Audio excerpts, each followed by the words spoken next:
My daughter sold my farm while I was on vacation, thinking I'd never recover. I did just one thing, one signature, and the next morning she showed up crying when she realized what that choice had cost her. Okay, Reddit. Deep breath. I really don't know where to start or even if I'm the crazy one here, but I need to get this off my chest. Need some outside eyes on this mess because my own vision is just blurry with hurt and anger. I'm Dolores and I'm 65 years old. I'm a widow, and I guess you could say I'm stubborn.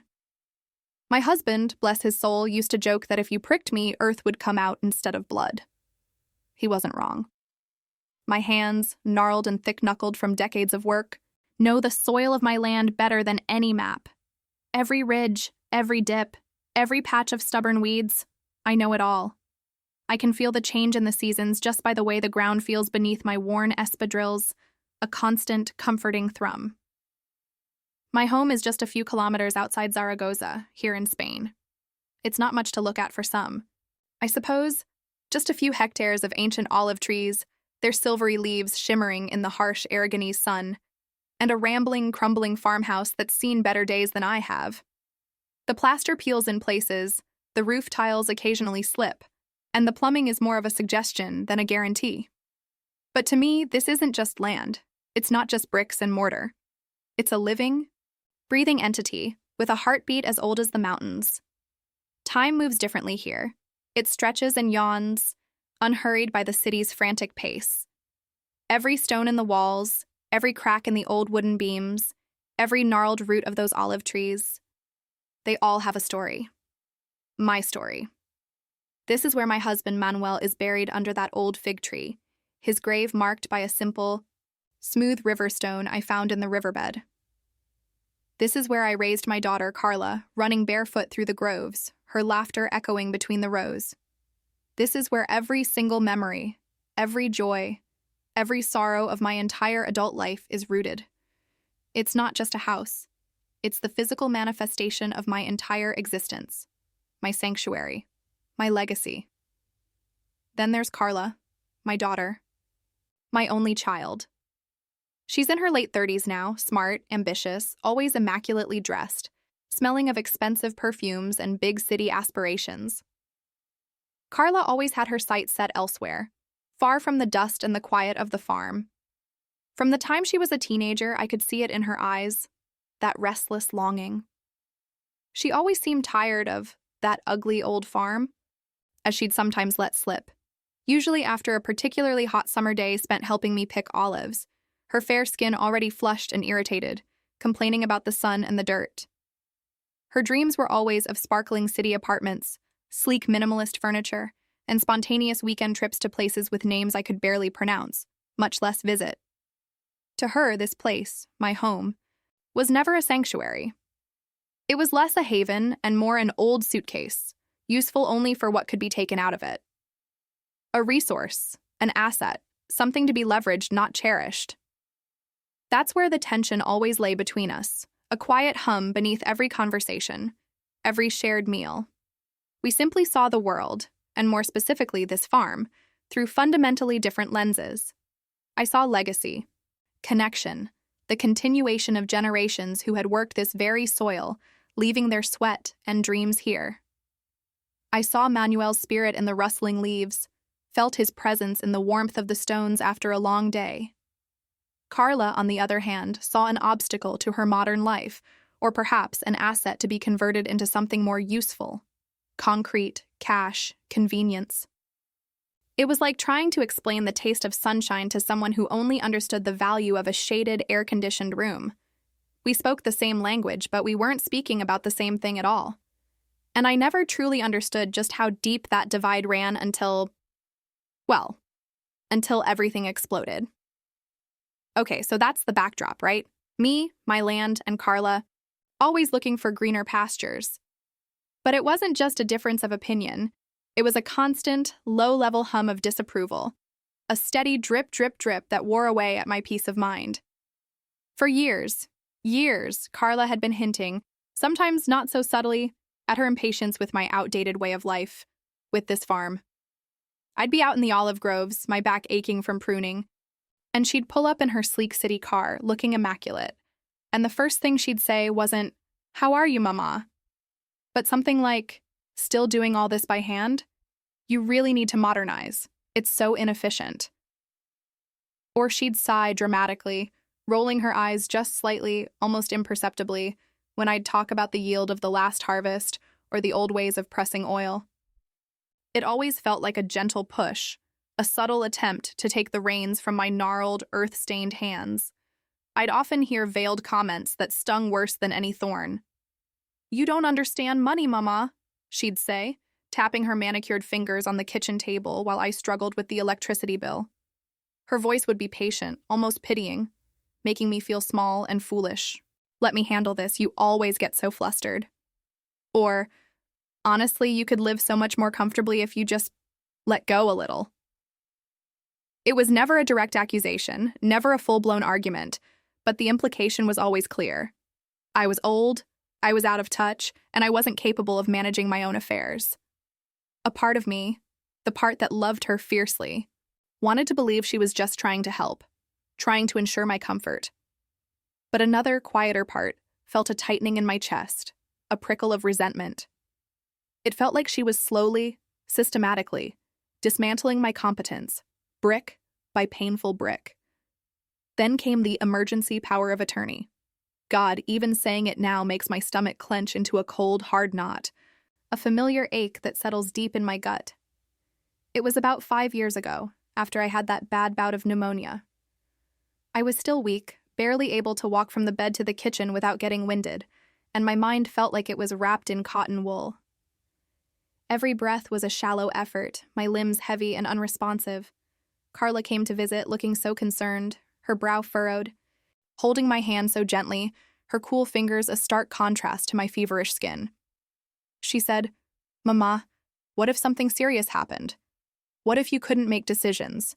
Someone needs to be able to act for you, to handle your bills, your medical care, if you're incapacitated."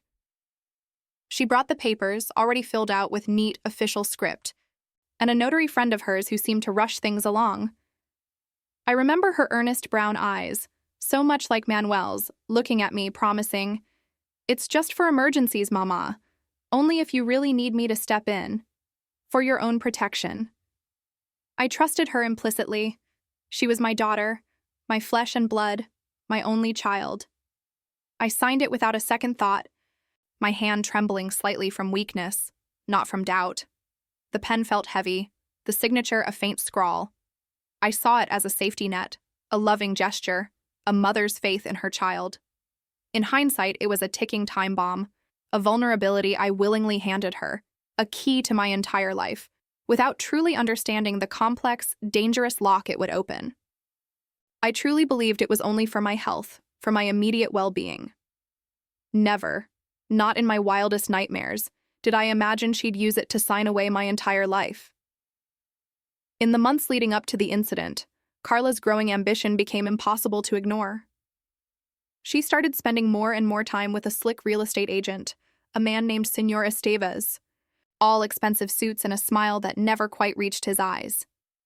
He'd drive his gleaming black car up my dusty track, kicking up plumes of red earth, tracking city grit onto my worn terracotta floors. The smell of his expensive cologne would linger long after he left, clashing with the earthy scent of olive leaves and wood smoke. Their conversations, often held in hushed tones in my living room, while I sat pretending to read my newspaper in the kitchen, were like a foreign language to me. I'd catch snippets. "Prime location, Señora," he'd murmur, gesturing vaguely towards my ancient olive groves as if they were empty lots. "The potential for development here is significant." Carla would nod eagerly, her eyes shining with a hunger I'd never seen before, a hunger for something beyond our simple life. She talked about excellent ROI and modern living, about how I could finally be comfortable in a sleek apartment with no maintenance worries. These whispers of city comforts and easy wealth further eroded her connection to our home, to my home. She stopped noticing the way the afternoon sun painted the old stone walls golden, or the sweet, heavy smell of jasmine blooming by the well after a spring rain. She just saw undeveloped land, outdated structures, unrealized potential, dollar signs replacing the shimmering silver of olive leaves in her mind's eye. I saw her slipping away, becoming a stranger, her dreams of concrete and glass overshadowing the very earth that had fed her, nourished her, and held her roots for a lifetime. The tension thickened in the air between us, heavy and unspoken, like a storm gathering on the horizon. I knew something was coming, but I was so naive, so deeply rooted in my trust, that I never imagined it would be a hurricane. So, with all that brewing beneath the surface, I decided to take a break. A real break. I'd promised myself for years, ever since Manuel passed, that I'd go on a pilgrimage. Not just a local church trip, but a proper journey, a week-long trek with a group from my parish, following an ancient route through the mountains, ending at a small, revered sanctuary. I needed it. My bones ached, my spirit felt heavy, and the constant, unspoken tension with Carla was wearing me down more than I cared to admit. I pictured the quiet mornings, the rhythmic crunch of gravel under my walking stick, the shared prayers, the simple meals, a chance to clear my head, to find some of that elusive peace everyone talks about. And for a while, it worked. Oh, it worked beautifully. The sun on my face each morning as we started our walk, the crisp mountain air filling my lungs, smelling of pine and damp earth. My old knees protested a bit, but the rhythm of the journey, the shared silence, the gentle camaraderie with the other pilgrims, it was balm for my soul. I spent hours walking, just thinking, praying, remembering Manuel, letting go of the small worries, allowing the vastness of the landscape to put things into perspective. I felt lighter, clearer, more connected to something bigger than myself. I even prayed for Carla, for her happiness, for her to find her own peace, to understand what truly mattered. I pictured her thriving, successful, maybe even one day finding a quiet joy in the things I cherished. I was coming home refreshed, renewed, ready to face whatever came next, feeling a strength I hadn't felt in years. I genuinely believed a corner had been turned, that perhaps this distance had given us both perspective. God, I was so wrong. The bus dropped me off at the edge of town, dusty and tired but radiating a quiet glow. I grabbed my small, worn suitcase, said my goodbyes, and began the familiar walk up the track to my farmhouse. The air was thick and still, heavy with the scent of sun-baked earth and the faint sweetness of wild thyme. My heart swelled with anticipation. Home. I pictured the cool, dim kitchen, the familiar clatter of my own pots, the comforting creak of the old wooden floorboards. But as I rounded the last bend in the track, a cold dread snaked its way up my spine, tighter than any thorn bush. My breath hitched in my throat, a sharp, painful gasp. Something was wrong. Terribly, horribly wrong. There were cars I didn't recognize parked haphazardly near the olive groves, sleek, expensive models, their metallic paint glinting harshly in the late afternoon sun. And people, strangers, on my land. My hands instinctively tightened around the handle of my suitcase, my knuckles white. My eyes darted across the familiar landscape, trying to make sense of the intrusion. Two men in crisp white shirts were walking slowly through the ancient olive trees, not tending them, not admiring them, but holding clipboards, making notes, occasionally stopping to consult a small, gleaming device. A third man, younger, was kneeling near the old stone wall, hammering a small, brightly colored flag into the ground. Surveyors. My blood ran cold. My feet felt like lead, stuck to the dusty track, unable to move, unable to run. And then I saw her.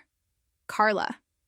She was standing by the porch, not in her usual city clothes, but in some kind of chic linen outfit I hadn't seen before, her hair perfectly coiffed. She was talking animatedly to Senor Estevez, the slick real estate agent, who was gesturing expansively towards the farmhouse. Her posture was all wrong, though. Not relaxed, not happy in the way she usually was when she visited. This was different. Her shoulders were squared, her chin held high, a look of almost arrogant pride on her face, a possessiveness I found deeply unsettling. She looked like she owned the place, like she was presenting it. I dropped my suitcase. It hit the ground with a dull thud, but I barely registered the sound. My ears were ringing, a high-pitched whine that drowned out the chirping cicadas. I stumbled towards them, my legs feeling like they belonged to someone else. Carla? My voice came out as a reedy croak, barely audible. She turned, startled, her confident smile faltering for just a split second before she recomposed herself, a practiced mask falling into place. Mama, you're back. Oh, I wasn't expecting you quite so soon. Her tone was too bright, too forced, like a child caught with her hand in the cookie jar, trying to pretend she was just admiring the jar. What is going on? I swept my gaze from the strangers on my land to Estevez, then back to my daughter. My heart was pounding, a frantic drum against my ribs. I could feel a cold sweat breaking out on my forehead, despite the warmth of the day. Carla took a deep breath, her chest puffing out slightly as if bracing herself for applause. Mama, I have wonderful news. I've handled everything. You don't have to worry about a thing anymore. She beamed, a dazzling, empty smile. I've used the power of attorney. I've signed a sales contract for the farm. The buyers are very eager, very serious. Everything is finalized. The sale will go through in just a few days. You'll be free. The words hit me like a physical blow, worse than any punch. My vision blurred, the familiar landscape around me tilting violently. Sold the farm, my home, my husband's grave. My mind reeled, trying to process, trying to grasp the enormity of what she was saying. The air seemed to be sucked out of my lungs. I felt a dizzying wave of nausea wash over me. For your own good, Mama, she continued, oblivious to the horror on my face. You'll finally be comfortable. A beautiful modern apartment in town with a balcony and no more backbreaking work. No more worrying about repairs or the olive harvest. Or those terrible electricity bills you never understand. I've taken care of it all. She spoke as if she was giving me a gift, a grand present I should be grateful for. She didn't even wait for me to come back, didn't call, didn't ask. Just did it. In that excruciating moment, watching those strangers tramp across my sacred land, hearing my own daughter's words, spoken with such detached pride, I understood something so brutally painful and profoundly simple. I'd raised someone who thought I was already buried. She hadn't just tried to sell my home, she had tried to erase me, to pave over my existence, my memories, my very identity, all for modern living and comfort. To her, I was already gone, a ghost in a crumbling farmhouse, and the farm itself was just an empty lot waiting for the bulldozers. The vibrant green of the olive leaves suddenly seemed muted. The warm stone of the farmhouse felt cold and alien. The world, my world, had just been ripped out from under my feet, and the person holding the shovel was my own daughter. The feeling was worse than grief. It was utter, absolute betrayal. The last words Carla spoke, "You'll finally be comfortable," didn't sound like a promise of ease. They felt like hot coals dropped onto my exposed skin, burning worse than the fiercest Aragonese summer sun on my neck after a long day in the fields. It wasn't just a house she had tried to sell. It was where I'd buried Manuel, piece by piece, first his body under the fig tree, then my youth, my hopes, and most of my strength right alongside him. This farm wasn't just property. It was an extension of myself, an echo chamber of my entire being. And she, my own flesh and blood, had tried to sell it out from under me, to pave over my very soul. I couldn't speak. My mouth felt like sandpaper, my tongue thick and useless. The air vibrated with a sickening silence after her announcement, broken only by the chirping of cicadas, which now sounded like mocking laughter. I stared at her, then at Estevez, whose smile seemed to widen just a fraction, a predatory glint in his eyes. The surveyors continued their work, oblivious, their movements clinical, detached. They were measuring my grave. A wave of utter despair washed over me, so potent it made my knees buckle. My vision went blurry again, not with tears, but with a sudden, overwhelming sense of defeat. Carla, my daughter, my only child, had legally played this so well. The power of attorney. The paper I had signed, trusting her completely, believing it was for my protection, for those vague emergencies. It wasn't an emergency for me. It was an emergency for her, a way to get what she wanted, regardless of my wishes. I felt a crushing weight in my chest, a physical ache that burrowed deep beneath my ribs.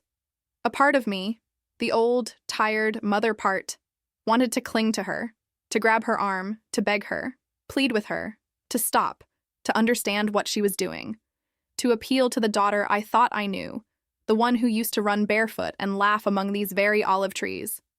But another, older, quieter part of me, a voice that sounded suspiciously like Manuel's, clear and steady in the chaos of my mind, knew with absolute certainty that if I didn't draw a line here, right now, in this dust, I would spend the rest of my life signing away pieces of myself.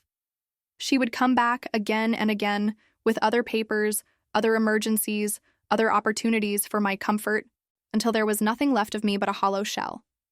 She would bury me alive inch by inch until I was truly gone. The thought, cold and stark, cut through the despair like a razor. This wasn't just about the farm anymore. This was about my dignity, my autonomy, my very right to exist on my own terms. My spine, which had felt like jelly moments before, stiffened.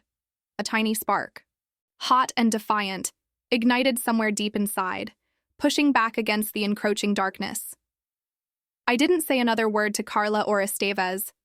I simply turned, picked up my suitcase from where it had fallen, and walked into the farmhouse, the silence from them a heavy shroud behind me. I could feel their eyes on my back, probably exchanging smug glances, thinking I was defeated, resigned. Let them. That night was a torment. Sleep was an impossible luxury. Every creak of the old house, every rustle of the olive leaves outside my window, every distant bark of a dog seemed amplified, echoing the turmoil in my mind. I tossed and turned in my narrow bed, the sheets tangled around my legs like chains. My temples throbbed and my heart raced a frantic rhythm. I kept seeing Carla's face, not the face of my loving daughter, but the cold, calculating mask she wore today. And I kept hearing her dismissive voice, insidious and condescending. "You don't understand money, Mama. Let me handle this."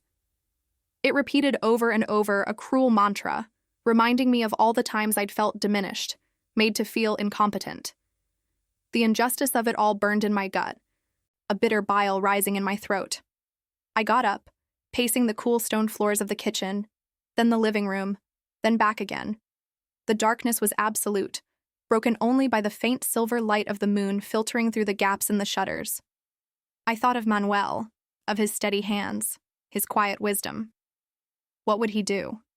He always said, "Dolores, never let anyone take what is rightfully yours, especially not your peace." His words, from decades ago, whispered through the quiet house. As the first faint blush of dawn began to paint the sky a bruised purple and gray, bleeding slowly into a pale, hopeful gold, a desperate thought sparked in my mind, a fragile, almost forgotten memory. It was so faint, so old, I almost dismissed it. But it grew, insistent, a tiny ember fanned by the winds of my despair. The faded folder. The one where I'd kept every single deed, every legal paper, every ancient document related to this land for decades. My father's papers, Manuel's papers, mine. I'd always been meticulous, almost obsessively so, about documents. My hands trembled as I pulled the old wooden stool from under the kitchen table, climbed it, and reached for the high shelf in the pantry where I kept it, tucked behind jars of preserved olives and dried herbs. The folder was heavy, thick with the weight of generations. I brought it down, the dust motes dancing in the first rays of sunlight now streaming through the window. My fingers, still trembling, fumbled with the faded ribbon that tied it shut. I carefully opened it, sifting through yellowed parchments, old land registries, water rights, wills. My eyes scanned the dense, archaic Spanish, skipping over familiar clauses, searching for something, anything. My breath hitched. And there it was. Tucked away near the very bottom, a document from when Manuel and I first inherited the farm from his parents, barely legible in places, but undeniably there. A right-of-use clause, usufructo vitalicio, lifetime usufruct. It stated in no uncertain terms that regardless of who held the title to the property, I, Dolores Vargas, retained the irrevocable right to use, occupy, and enjoy the fruits of the property for the remainder of my natural life. It meant I could live here, farm here, draw income from the olives, prevent any changes to the land, no matter who legally owned it. It was a condition specifically put in place by Manuel's grandfather to protect his wife, my grandmother-in-law, after his death. A safety net for widows. I had completely forgotten about it. A relic from a different time, a different legal landscape, but it was still valid.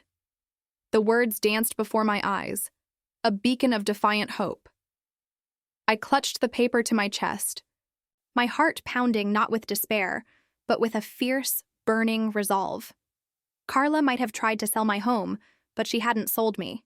Not yet. And she wouldn't. I didn't confront Carla again. What was the point?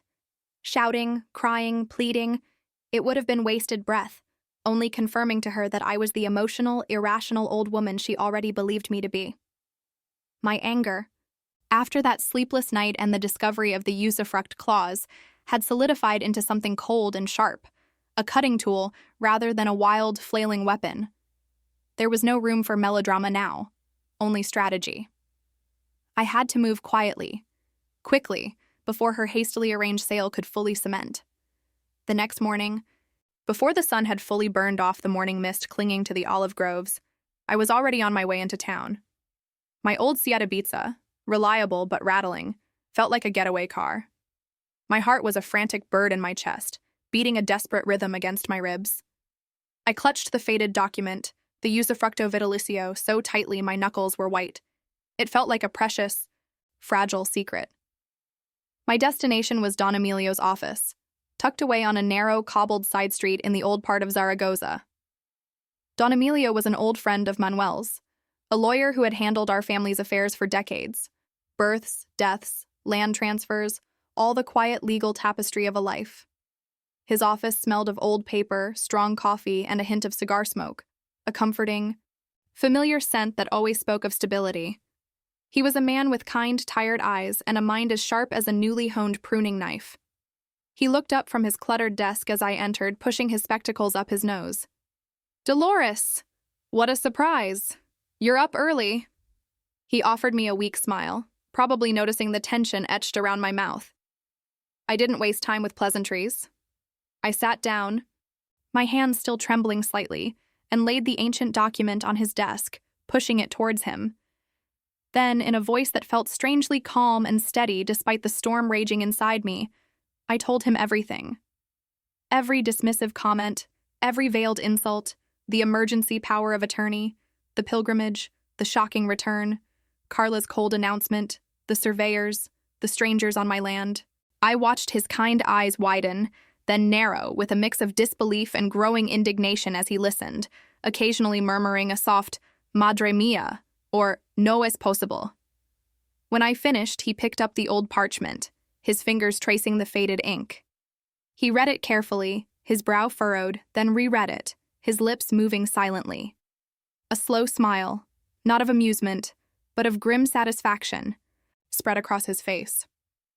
"Dolores," he said, his voice low, "this is a masterstroke. A relic, yes, but absolutely valid. It was a common protective measure back then. Your father-in-law was a very wise man." We spent the rest of the morning drafting a new document. It wasn't about canceling Carla's sale directly. That would have been a mess of legal battles and a public spectacle. No, this was far more elegant, more devastating. We drafted a simple, clear reaffirmation and updated registration of my lifetime usufruct, citing the original document. Don Emilio made sure the language was crystal clear, leaving absolutely no room for ambiguity. He explained it to me in simple terms. Whoever buys the farm, Dolores, will get the title. They'll own the paper. But they won't own the use of it. Not an inch. Not a single olive. Not a drop of water from the well. Not the right to build, to develop, to rent, to sell again. Not until you draw your last breath. The realization hit me with a jolt. This wasn't just stopping the sale. This was turning the sale into a cruel joke for the buyer and a legal nightmare for Carla. They would be paying full price for land they couldn't touch, couldn't build on, couldn't resell for potentially decades. They would literally own nothing but the taxes and the upkeep, while I continued living there, cultivating my olives as if nothing had changed. It was a legal phantom limb. We need to get this to the registry office immediately, Don Emilio stressed, his voice urgent. Before Carla's sale documents are fully processed and registered. It's a race against time, Dolores. My stomach clenched. The thought of the bureaucratic machinery grinding slowly, the chance of being too late, filled me with a fresh wave of anxiety. But there was also a steely resolve. I had to do this. For Manuel. For myself. For the generations rooted in this soil. The next few hours were a blur of nervous energy. We rushed to the registry office, a cavernous, echoing building that always seemed to move at the speed of molasses. Don Emilio, leveraging his long-standing relationships, managed to push our documents through with a surprising speed. But even so, the waiting was excruciating. I sat in a hard wooden chair, my hands clasped tightly in my lap, trying to appear calm, but inside, I was a coiled spring. Every minute felt like an hour, every rustle of paper from the clerks like a death knell. I imagined Carla, perhaps at that very moment, celebrating her imminent windfall, completely oblivious to the silent, deadly counter-strike I was enacting. It felt like playing a high-stakes game of chess, where I was making my move while my opponent was still admiring their last capture. While all this was happening, Carla called my phone. I saw her name flash on the screen and hesitated, my thumb hovering over the answer button. Then I picked up, forcing a weary sigh. "Mama, are you settled in? You sound tired." Her voice was cheerful, almost giddy. I made some vague noises about being exhausted from the trip, about needing to rest. I had to pretend to be tired and resigned, to let her believe she had won, while secretly standing in separate lines at different offices, playing the highest-stakes game of my life. It felt like a betrayal, yes, but what she had done to me was 1,000 times worse.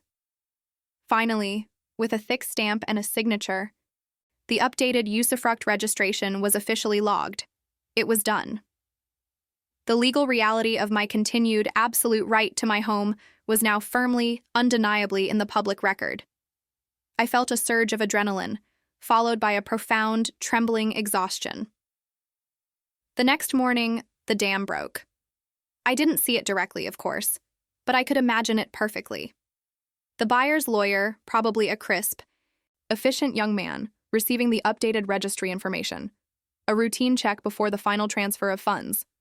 That mundane piece of paper, confirming my lifetime usufruct, must have hit him like a lightning bolt. The words, usufructo vitalicio, would have jumped off the page, shattering his professional calm. Imagine their faces, Reddit. The buyers, who thought they were getting a prime piece of land for development, suddenly realizing they'd be paying full price for a beautiful, expensive prison. A property they couldn't touch, couldn't build on, couldn't resell, couldn't even rent out for potentially decades, all while I, Dolores, continued to live there, tending my olives, drawing my water, enjoying my home as if they didn't exist. They were buying a liability, a very expensive, very inconvenient ghost. The fallout was immediate and brutal. Don Emilio called me later that morning, a note of grim satisfaction in his voice. The buyer's lawyer is furious, Dolores, threatening to sue for hidden conditions, misrepresentation, everything under the sun. They've demanded to renegotiate the sale price to almost nothing, or cancel it entirely. They feel completely misled. I listened, my hand gripping the phone so tightly my fingers ached. The drama, the storm I had quietly brewed, was about to hit Carla directly. She had wanted to sell my life out from under me. Now she was about to discover the very real, very painful cost of trying to sell something that wasn't truly hers to sell. The quiet counter-strike was over. The loud, messy explosion was just beginning. The quiet peace of my morning was shattered by the frantic crunch of tires on the gravel track. Not Estevez's sleek, predatory hum, but Carla's familiar, hurried screech. I was in the kitchen, making my usual strong coffee, the aroma of dark roast filling the air, when the door burst open. Not a knock. Not a gentle push, but a violent, jarring slam against the old stone wall. Carla stood there, framed in the doorway, a whirlwind of disheveled fury and raw, ugly tears. Her immaculate hair was wild, plastered to her temples with sweat, and her usually perfectly made-up face was blotchy and streaked with mascara. Her expensive linen outfit was rumpled, as if she'd slept in it, or perhaps fought a small war in it.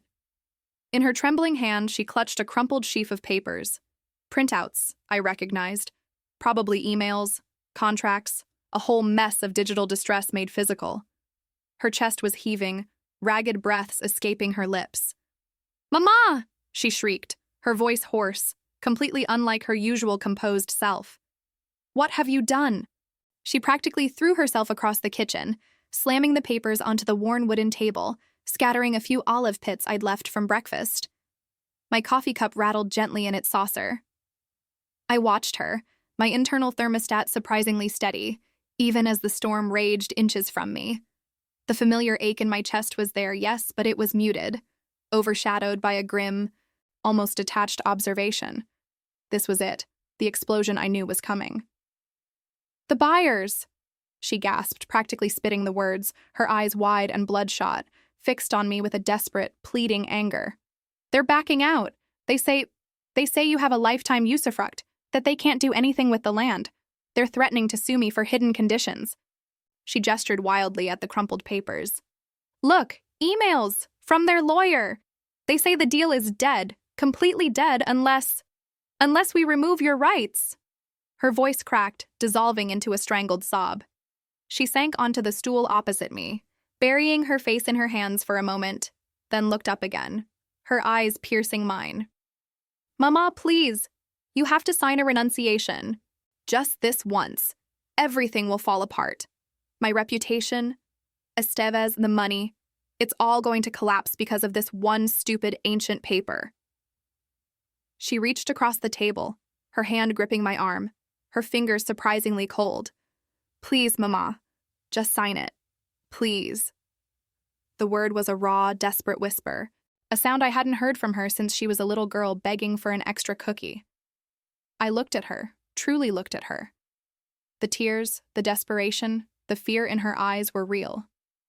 A part of me, that old maternal part, yearned to comfort her, to ease her pain. But another part, the one that had spent a sleepless night staring at the ceiling, hearing Manuel's voice in the darkness, the one that had clutched that yellowed usufruct document like a lifeline held firm.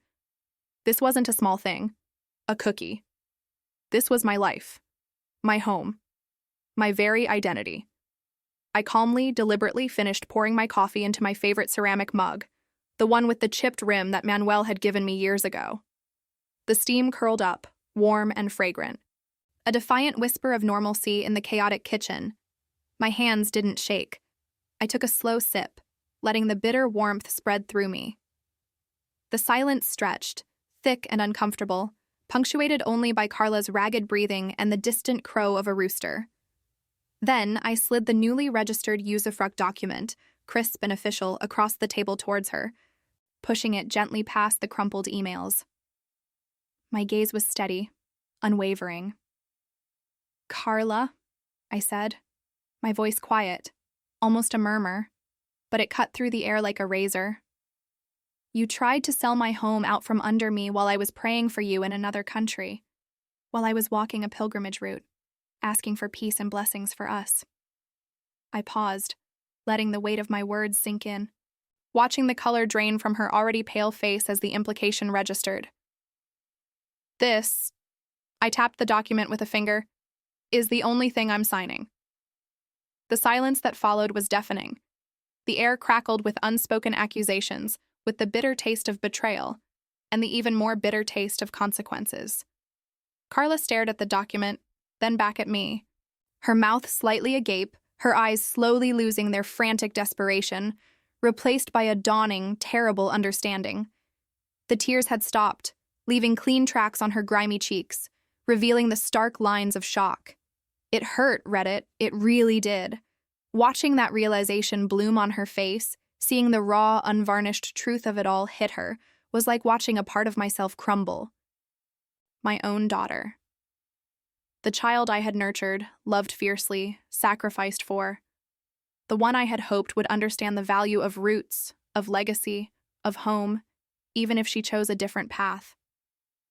To see her so utterly consumed by the idea of concrete and balconies, the sterile comfort of a city apartment, the fleeting thrill of easy wealth, over the living, breathing soil that had nurtured generations of our family, over the very walls that held her childhood memories, over her own mother's home. The pain of that disconnect was profound. It wasn't just a difference of opinion anymore. It was a chasm, a gaping wound in what I thought was our unbreakable bond. She valued the idea of money, the idea of convenience, more than the tangible, soulful reality of our shared history. And in that moment, she had chosen to obliterate mine. But then, as I watched her crumpled form, watching her realize she couldn't sell what I wasn't ready to give, couldn't dismantle my life just because it didn't fit her narrative, I understood something deeper. Loving your children, truly loving them, doesn't mean handing them the shovel they'll use to bury you alive. It doesn't mean letting them walk all over your boundaries, dismantle your life, or erase your very existence just because they think they know better, or because they see you as an obstacle to their own ambitions. I had to protect myself. I had to protect Manuel's memory. I had to protect this land, this home, this legacy that was mine to tend, not hers to sell. Was it harsh? Yes, absolutely. It was brutal, calculated, and delivered with a quiet force that I knew would sting her deeply, probably for a very long time. Was it necessary?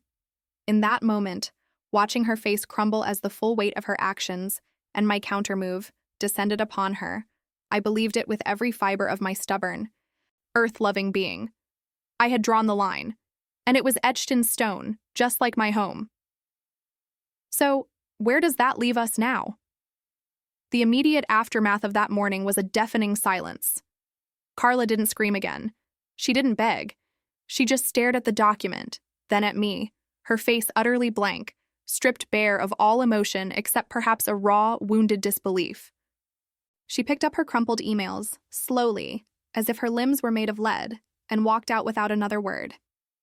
The door clicked shut behind her, a small final sound that felt heavier than any shout.